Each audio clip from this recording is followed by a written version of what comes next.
എന്താടി ഇത് കാടി വെള്ളോ? എന്താ ഏട്ടാ, എന്താ ഇത്? പഞ്ചസാര കളിക്കൊണ്ടുവന്ന ചായ ആവുന്ന നീ പറയുന്നത്? ഞാൻ വേറെ ഇട്ടോണ്ട് വരാം. എന്താ വ്യത്യാസം? ഇത് തന്നെയല്ലേ വീണ്ടും ഇട്ടോണ്ട് വരാൻ പോകുന്നത്? പ്രേമിച്ചടന്ന സമയത്ത് ഞാൻ അറിഞ്ഞില്ലല്ലോ നീ ഇത്രയും വലിയൊരു പഴംപഴുങ്ങിയാണെന്ന്. പക്ഷെ എന്റെ തലയിൽ പോയി എന്റെ ജീവിതം നശിപ്പിച്ച്. എന്താ ഇവിടെ ഒരു ശബ്ദം? ഇതെന്താ? അമ്മയ്ക്ക് ഇവിടെ വന്ന് ചായ ഇടാനെങ്കിലും പഠിപ്പിച്ചൂടെ? അതെങ്ങനെ? പഠിപ്പിച്ചു കൊടുത്ത പഠിക്കണ്ടേ? നല്ല ഒട്ടി കൊടുത്ത് പഠിപ്പിക്കണം. ഇതുപോലെ കുനിഞ്ഞ ഒരു ഇല പോലും എടുക്കാത്തുള്ളമാരെ പ്രേമിച്ചോണ്ട് വരുമ്പോഴേ നീ ഓർക്കണമായിരുന്നു. ഇനി പറഞ്ഞിട്ട് എന്ത് ചെയ്യാനോ? ഞാനെടുത്ത് എന്റെ പെടലിക്ക് വെച്ചില്ലേ.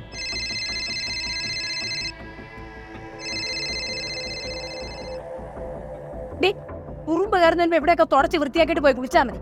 ഒരു ചായ പോലും മര്യാദയ്ക്ക് ഇടാൻ അറിഞ്ഞൂടാ. എന്തൊരു ജന്മമാടി നിന്റെ.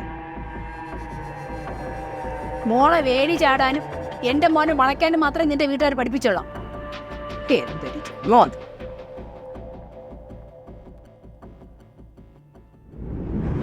ഹലോ മോളെ പ്രിയ, നീ എവിടാ? ആ ഞാൻ ഇറങ്ങി. ചായക്കട കയറി ഒരു ചായ കുടിച്ചിട്ടങ്ങ് വരാം. ചായയോ? വീട്ടിൽ ചായ ഉണ്ടേ? ഏത് വീട്? ഒരു ഭാര്യ ഒരുത്തിയുണ്ട്, ഒരു ചായ പോലും ഇവിടെ അറിഞ്ഞൂടാ. നീ എന്റെ ഭാര്യയായിട്ട് വന്നിട്ട് വേണം ഒരു നല്ല ഫാമിലി ഉണ്ടാക്കാൻ. ഇന്നൊരു അവസ്ഥയല്ലേ? അല്ലെങ്കിൽ ഇവളെയൊക്കെ സ്നേഹിക്കുമ്പോൾ നീ ഓർക്കണമായിരുന്നു. ഒന്നും അറിഞ്ഞില്ല. ഇവളുടെയൊക്കെ സ്വഭാവമൊക്കെ തിരിച്ചറിയുന്നത് നീയായിരുന്നു. ആ പോട്ടെ, എന്റെ വിധി. ഈ ശല്യം ഒന്ന് പോയി കിട്ടിയാൽ മതി. എന്നിട്ട് വേണം ഞാൻ ആഗ്രഹിച്ച പോലുള്ളൊരു ജീവിതം തുടങ്ങാൻ.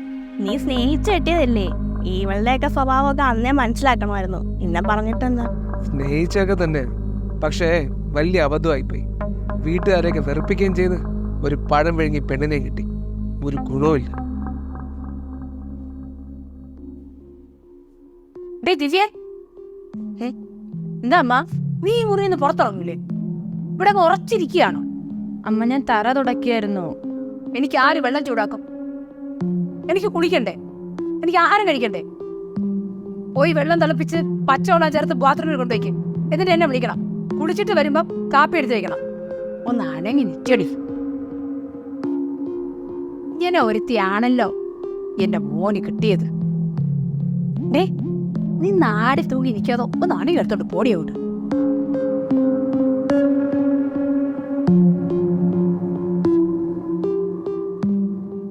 അമ്മ, ഞാൻ ഒരു കാര്യം പറയാം.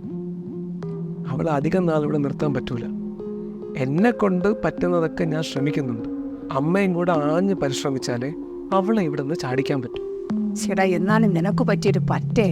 പ്രേമിച്ച കാലത്ത് ഞാൻ അറിഞ്ഞു ഇതിങ്ങനെ ഒരു ഞഞ്ഞാപിഞ്ഞയാണെന്ന്.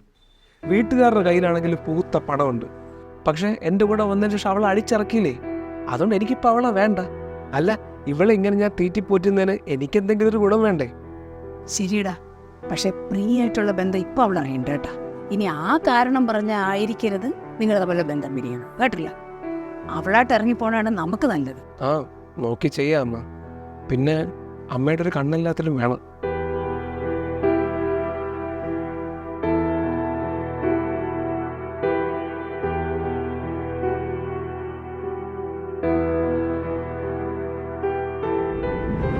അമ്മ, ദീപുവിന്റെ കാര്യത്തിൽ എനിക്ക് ഒരു മാറ്റവും ഇല്ല മോളെ.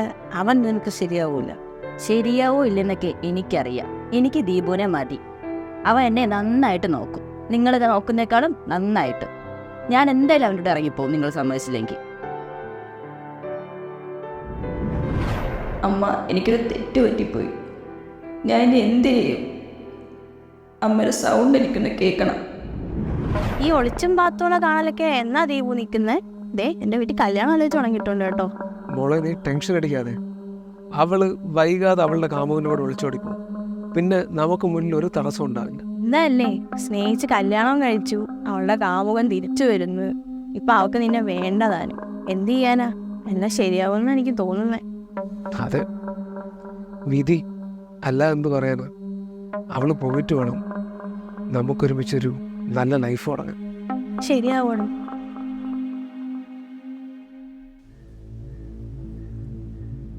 എന്താ ദിവ്യ, നീ എന്താ ഇവിടെ വന്നിരിക്കുന്നത്? നിന്റെ പണിയെല്ലാം കഴിഞ്ഞാ?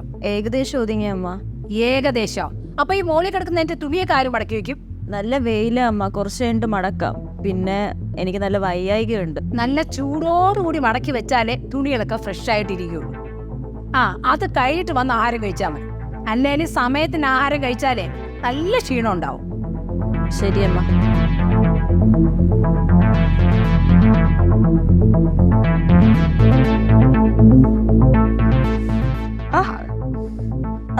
അമ്മേ,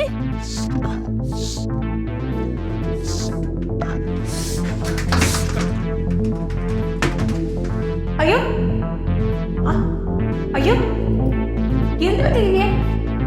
ദിവ്യേ, ദേ.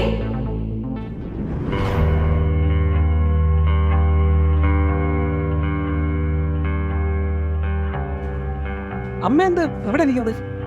എടാ, ആകെ കൊഴുപ്പായി. ഞാൻ നിന്നെ കാത്തിരിക്കുകയായിരുന്നു. എന്ത് പറ്റി? അവള് പ്രിയെ കുറിച്ച് വല്ല അറിഞ്ഞോ? ദിവ്യ പ്രഗ്നന്റ് ആണെന്ന്. പ്രഗ്നന്റ്? ആ, അയ്യോ, പ്രിയ എടുത്ത് ഞാൻ ഇനി എന്ത് പറയും? ദിവ്യക്ക് ഒരു അവിഹിതം ഉണ്ടെന്നൊക്കെ ഞാൻ അവൻ്റെ അടുത്ത് പറഞ്ഞു വെച്ചേക്കുന്നത്. ഇത് എങ്ങനെ ഞാൻ മാനേജ് ചെയ്യുമെന്ന്? നീ ഒപ്പിച്ചതല്ലേ രണ്ടും. നീ എന്നെ ഒരു പോംവഴി ഇവിടെ കണ്ടു. പ്രിയ എടുത്ത് ഇനി ഇത് മറ്റവന്റെ കുഞ്ഞാണെന്ന് വല്ലതും പറഞ്ഞാലോ? അല്ലെങ്കിൽ വല്ലതും കലക്കി കൊടുത്തിട്ട് ഇതങ്ങ് നശിപ്പിച്ചാലോ? അവൾ എവിടെ? അവൾ മുകളിലുണ്ട്. ഞാൻ ഒന്ന് പോയി നോക്കിട്ട്. ഏട്ടാ, എന്താ? അമ്മയൊന്നും പറഞ്ഞില്ലേ? പറഞ്ഞു. ഏട്ടാ എന്താ ഒന്നും പറയാത്ത? ഒരു സന്തോഷവും കണ്ടില്ല. ഞാനെന്തിനു സന്തോഷിക്കണം? നമ്മളീ കുഞ്ഞിനെ കളയാൻ പോവില്ലേ?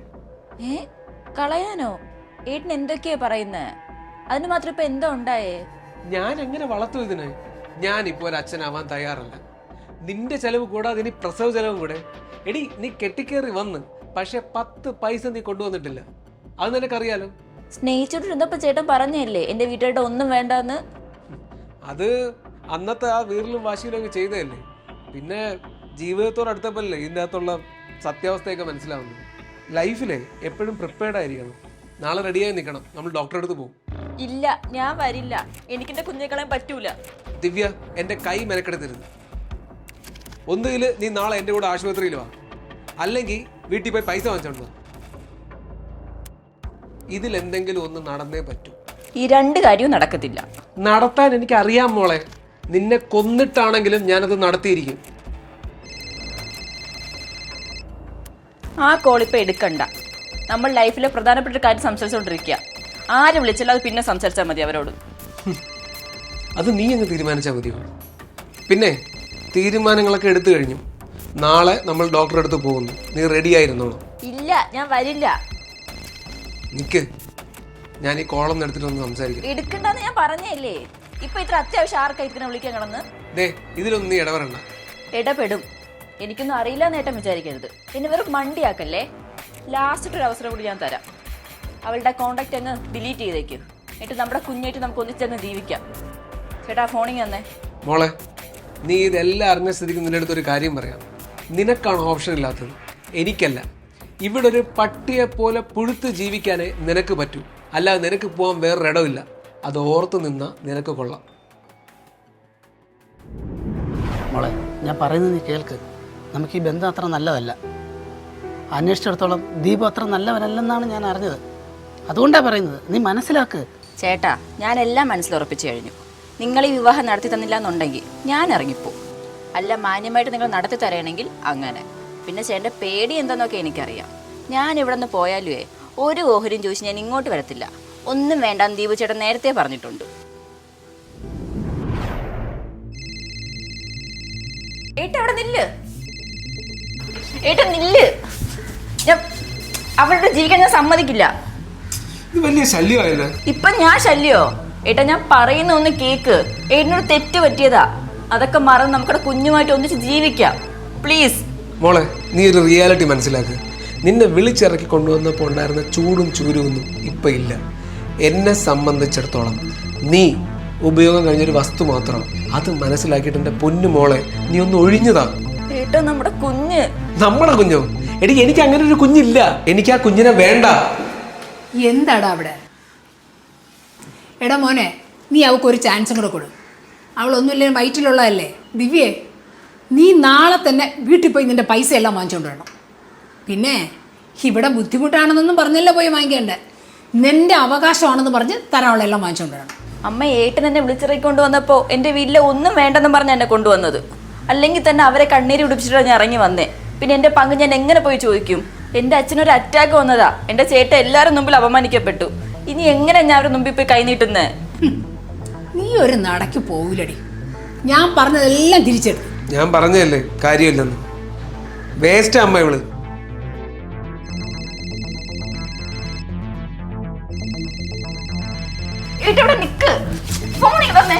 നിനക്ക് എന്താ പറഞ്ഞാ മനസ്സിലാവാത്ത?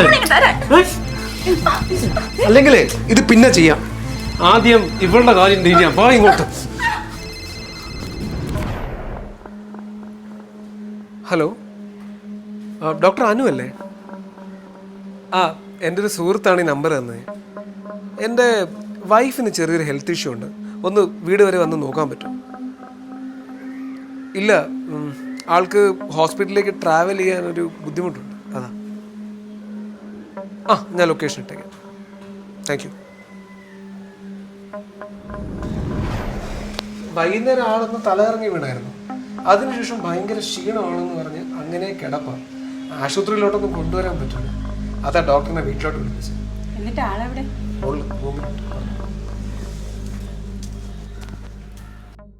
എന്താടോ, എന്താ കാണണമെന്ന് പറഞ്ഞത്?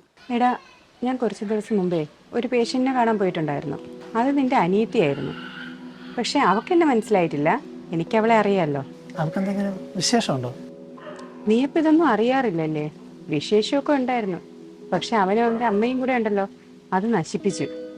ഞാൻ കണ്ട അവസ്ഥ എന്ന് പറയുന്നത് അവളുടെ ഏറ്റവും മോശം അവസ്ഥയായിരുന്നു. അവളിപ്പോൾ കടന്നു പോയിക്കൊണ്ടിരിക്കുന്നതും ഡിപ്രഷൻ സ്റ്റേജിലൂടെയാണ്. നീ ഈ വാശിയും വൈരാഗ്യവും ഒന്നും മനസ്സിൽ വെച്ചേക്കാതെ ആ കൊച്ചിനെ വിളിച്ചുകൊണ്ട് വീട്ടിൽ പോ. ഇല്ലെങ്കിൽ നമ്മൾ ഈ വാർത്തകളിലൊക്കെ കാണുന്നില്ലേ, അതുപോലെ ആരും അറിയാതെ ആ അമ്മയും മോനും കൂടെ അതിനെ കൊന്നു കുഴിച്ചു മൂടും. അവളായതുകൊണ്ടാണ് ഞാൻ പോയി നോക്കുന്നത്. അതിനായിട്ട് എനിക്ക് അവർ പ്രത്യേകിച്ച് ഫീസൊന്നും തരുന്നില്ല. പക്ഷേ അവളെ എനിക്കറിയാമല്ലോ. സ്നേഹിച്ചിറങ്ങിപ്പോയതിൻ്റെ പേരിൽ വീട്ടിൽ സ്ഥാനമില്ല, അവിടെ ആ കുട്ടിക്കൊരു മനസമാധാനവും ഇല്ല. അവന് വേറൊരു പെണ്ണുമായിട്ട് എന്തോ അടുപ്പമുണ്ടെന്നൊക്കെ ഈ നാട്ടിലെ പാട്ടാണ്. നീ ഞാനും ഒരുമിച്ച് പഠിച്ചാണെന്ന് അവർക്കറിയില്ലല്ലോ. ഞാൻ അറിഞ്ഞതുകൊണ്ട് ഇപ്പോഴെങ്കിലും നീ ഇതറിഞ്ഞു. ഇല്ലെങ്കിൽ എല്ലാം കഴിഞ്ഞിട്ട് മാത്രമേ നീ ഇതെല്ലാം അറിയുള്ളായിരുന്നു.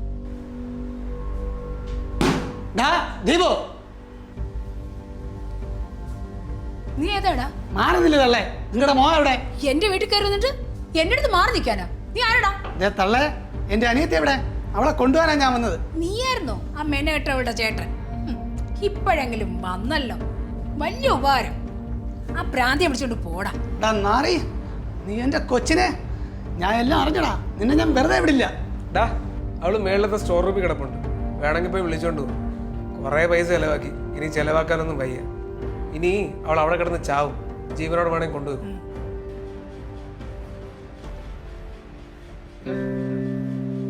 മോളെ ദിവ്യേ,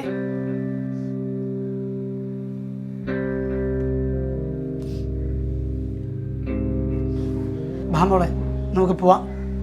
അനു ഡോക്ടറാണ് എന്നോട് കാര്യങ്ങളെല്ലാം പറഞ്ഞത്. ഇതാണോ നീ സ്വപ്നം കണ്ട ജീവിതം?